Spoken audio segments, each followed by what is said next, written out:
بسم اللہ الرحمن الرحیم۔ السلام علیکم ورحمۃ اللہ وبرکاتہ۔ ایک نجدی شخص حضور کی خدمت میں حاضر ہوا۔ راوی کہتے ہیں کہ اس کی آواز تو ہمیں نہیں آ رہی تھی، لیکن اس کی گنگناہٹ ہم سن رہے تھے۔ جب وہ قریب آ گیا تو معلوم ہوا کہ وہ اسلام کے متعلق کچھ دریافت کر رہا ہے۔ رسول اکرم صلی اللہ علیہ وآلہ وسلم نے فرمایا کہ دن اور رات کے سب اوقات میں 5 نمازیں فرض ہیں۔ اس پر کہا کہ کیا اس کے علاوہ بھی کچھ نمازیں مجھ پر فرض ہے؟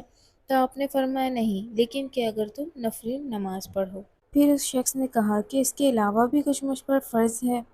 آپ نے فرمایا کہ رمضان کے روزے فرض ہے۔ اس نے کہا کہ اس کے علاوہ بھی کچھ مجھ پر فرض ہے؟ آپ نے فرمایا نہیں، مگر نفل روزے رکھو۔ پھر نبی اکرم صلی اللہ علیہ وآلہ وسلم نے فرمایا کہ تم پر زکوٰۃ فرض ہے۔ اس نے کہا کہ اس کے علاوہ بھی کچھ مجھ پر فرض ہے؟ تو آپ نے فرمایا نہیں، مگر جو خیرات تم اپنی طرف سے کرو۔ راوی کہتے ہیں پھر وہ شخص یہ کہتے ہوئے واپس چلا گیا کہ خدا کی قسم کہ اس میں اپنی طرف سے نہ کوئی چیز گھٹاؤں گا نہ ہی بڑھاؤں گا۔ یہ سن کر نبی اکرم صلی اللہ علیہ وآلہ وسلم نے فرمایا اگر یہ شخص اپنی بات میں سچا رہا تو یہ ضرور کامیاب ہوگا۔ کامیابی کا مطلب یہ ہے کہ اللہ تعالیٰ کی خوشنودی اور آخرت کی سرفرازی اسے نصیب ہوگی۔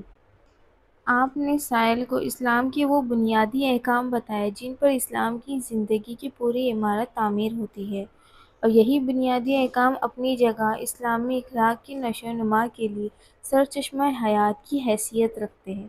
اگر عقیدے میں پختگی اور صحیح اسلامی مزاج کے ساتھ اسلام کی ان بنیادی حقیقتوں کو اپنا لیا جائے تو پھر کوئی وجہ نہیں رہتی کہ آدمی کی سیرت کا کوئی گوشہ ناقص رہ جائے، جس کی بدولت کسی ناکامی سے اس کو دوچار ہونا پڑے۔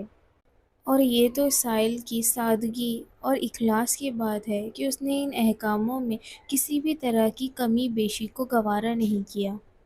اللہ تبارک و تعالی ہمیں بھی ایسے ہی سچا عاشق رسول بنائے۔ ملتے ہیں آپ کو نیکسٹ ویڈیو میں، تب تک کے لیے اللہ حافظ، فی امان اللہ۔